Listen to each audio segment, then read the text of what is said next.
E você acha assim que existem determinados outros tipos de pensamento que são pouco abordados na área do direito ambiental brasileiro, assim, outros nomes ou outras formas de defesa dessa questão do desenvolvimento sustentável? Sim.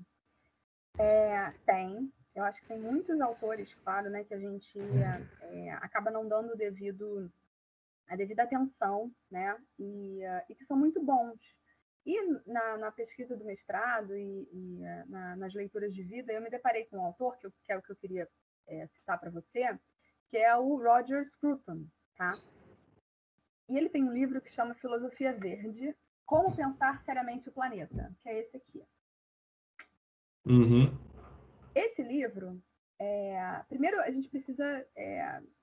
E por que eu acho que ele não é muito falado e por que eu acho que ele é importante, que é importante a gente, para todo mundo que estuda direito ambiental, que estuda proteção ambiental, para os ativistas ambientais, sabe? Enfim, para todo mundo que eu acho que pensa meio ambiente e proteção ambiental, é importante ler o livro dele, porque ele tem uma visão muito diferente do que é tradicional na filosofia ambiental, tá? Por quê? Porque ele é um conservador. Ele é um cara de direita. Ele é o sucessor de Edmund Burke. Enfim, e ele é um conservador moderno. Ele faleceu agora, em janeiro de 2020. Né? Então, ele pensa o direito, não o direito ambiental, mas a filosofia ambiental, de uma forma, com uma visão diferente do que a gente tradicionalmente vê. Enfim,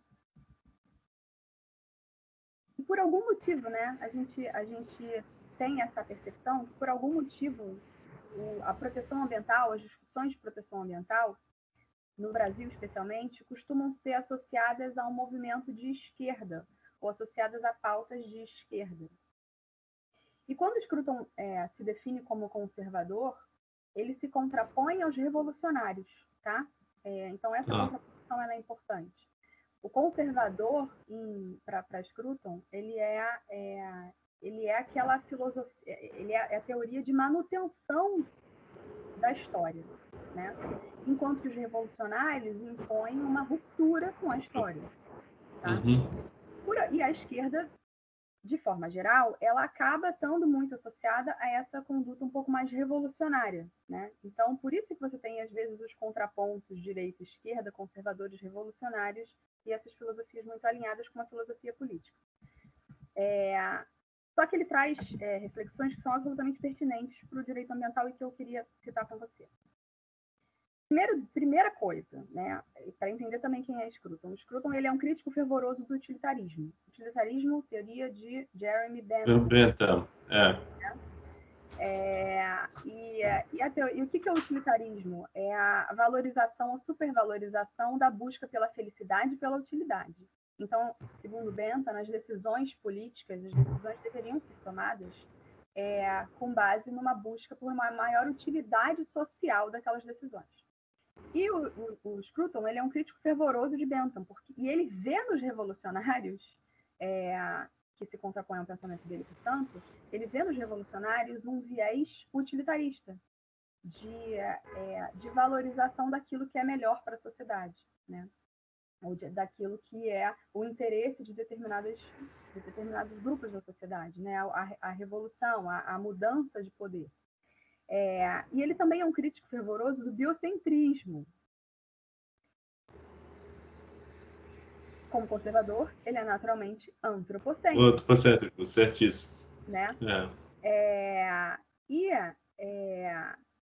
o que é o biocentrismo, né? Só também para a sua audiência aí. O biocentrismo é aquela teoria em que vê o homem como integrante da natureza e vê a natureza e o meio como algo que tem valor em si mesmo, e o meio ambiente e o ser humano simplesmente como parte disso. O antropocentrismo não, ele vê o meio ambiente como algo que circunda, que é o meio do homem, mas quem está no centro da relação é sempre o homem. Só que, assim, o que Scruton fala?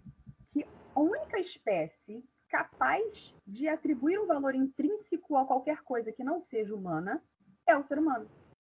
Então, ele diz que só o homem só o ser humano é capaz de apreciar as coisas inúteis, por exemplo, né? Sim.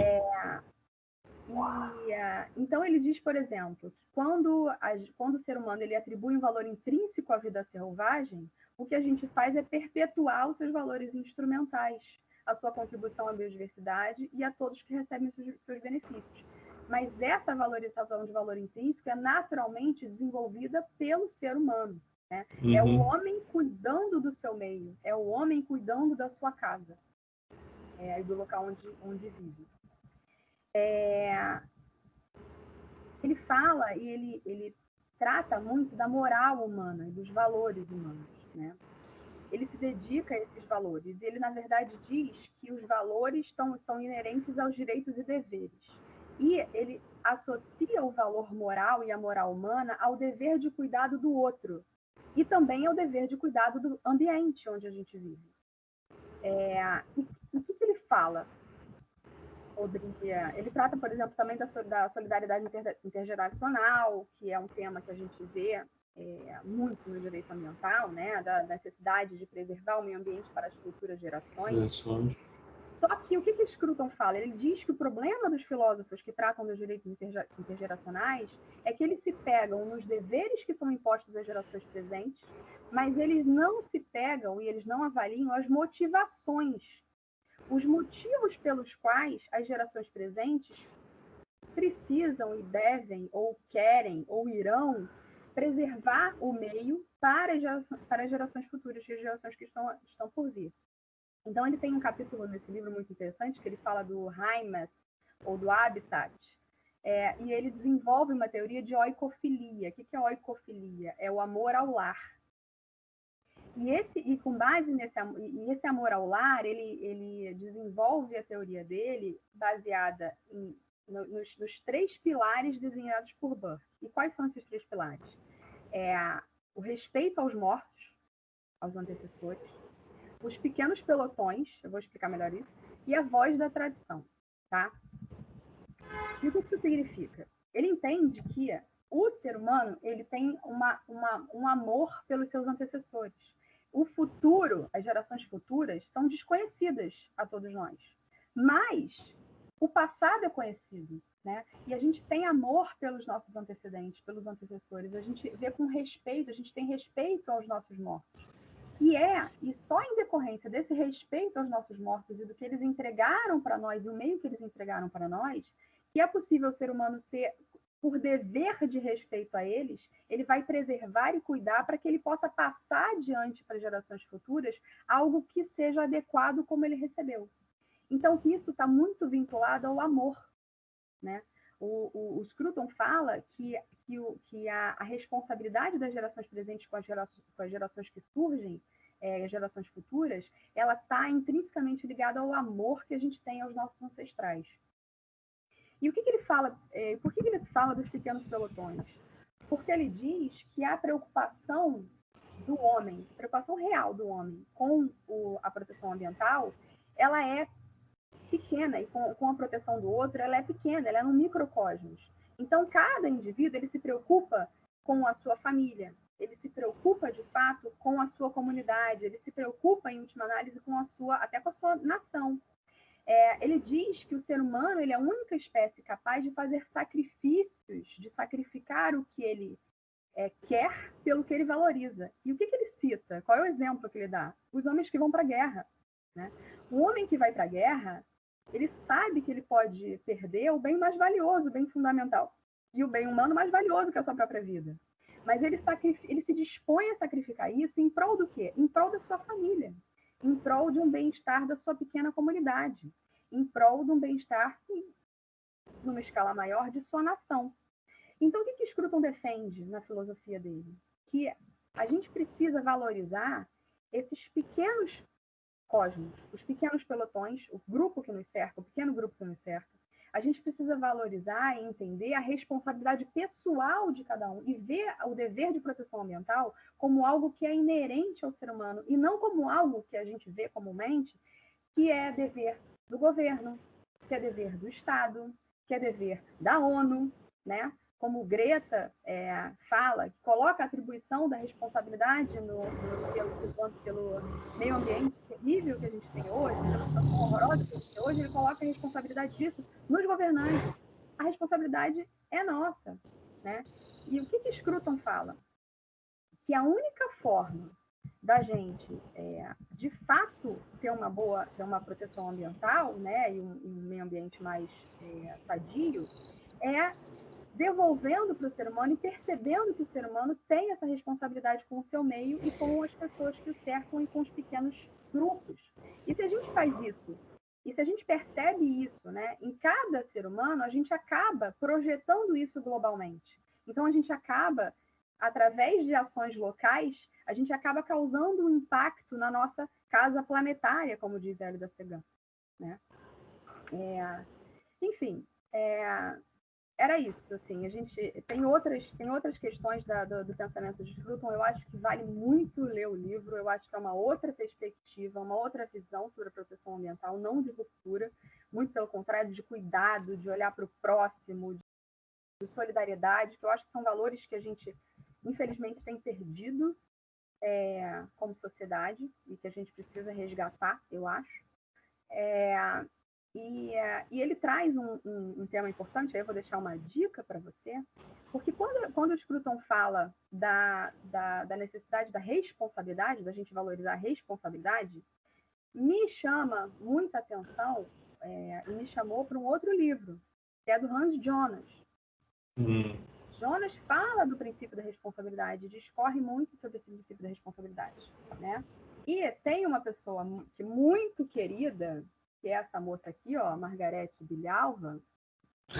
Ótimo. Ela tem um livro sensacional em que ela faz uma análise da responsabilidade ambiental sob a perspectiva de Hans Jonas. Então, é uma dica. Eu acho que vale entrevistá-la, quem sabe, para falar. Margarete já foi entrevistada e vai estar aqui no canal, sim. Tá. Viu? Fizemos um papo muito legal com ela também.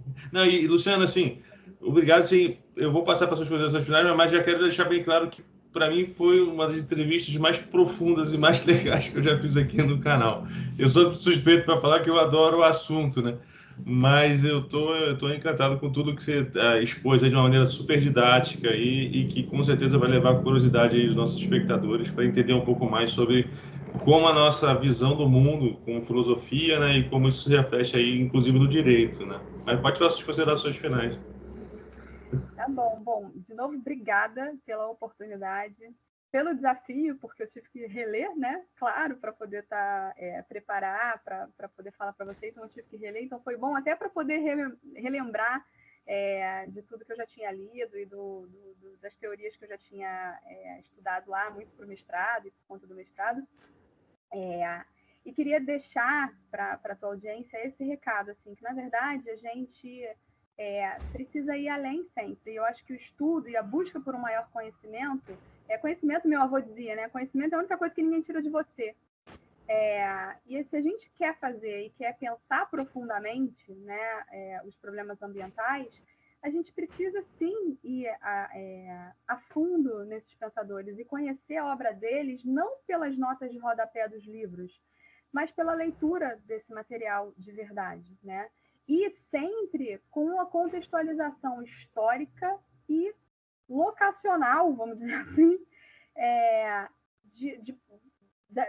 dessas obras, né? Porque a gente precisa sempre avaliar sobre quais eram os fundamentos, o que levaram esses pensadores a chegar às conclusões que eles chegaram.